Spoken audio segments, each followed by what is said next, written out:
hero status for tonight's game? He is going to warm up with the intention to play. He is feeling better.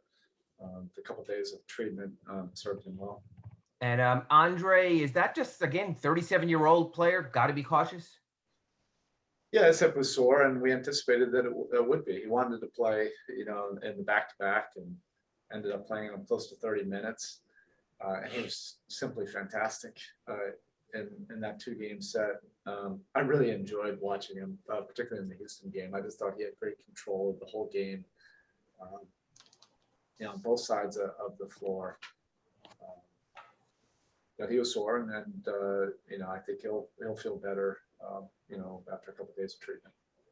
The team, in reaction to what happened yesterday in Minneapolis, was there a meeting? Was there a discussion? I know you guys have had very candid discussions. Can you sort of take us through the last 24 hours from the emotion of what happened? Thank you. Yeah, I think everybody had a heavy heart and some form of anxiety and anticipation of what the verdict would be yesterday. We did talk about it in our team meeting this morning.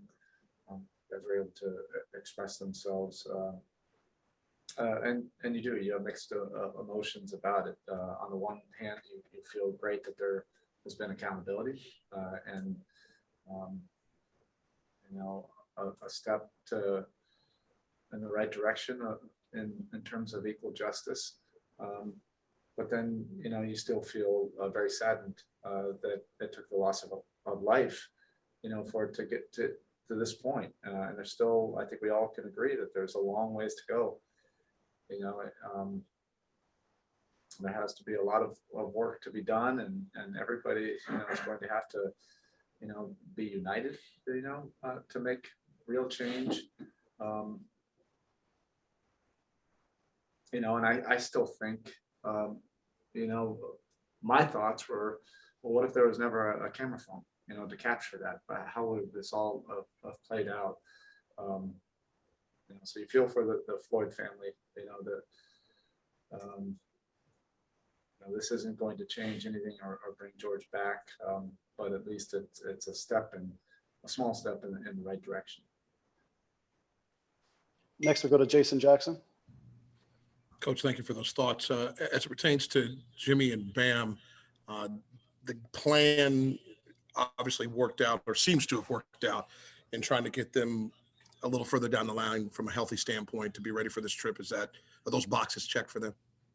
Yeah, they both did a great deal of treatment, the last 48 hours. They passed all of their protocols to be able to play, and they're ready to go. I think everybody in the locker room understands, the challenge and the opportunity with this road trip.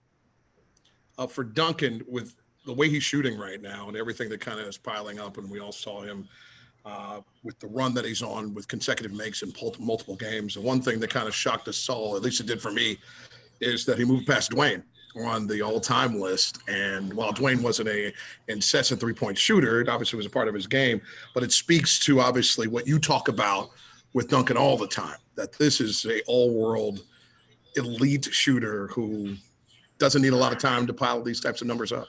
Yeah, I mean, the thing with Dwayne is the problem was his head coach wouldn't let him shoot threes. Certainly not enough of them.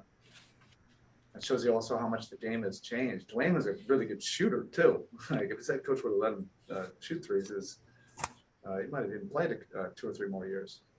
But with Duncan, yeah, he is. He's one of the very best shooters in the entire planet, and his game continues to grow. I think,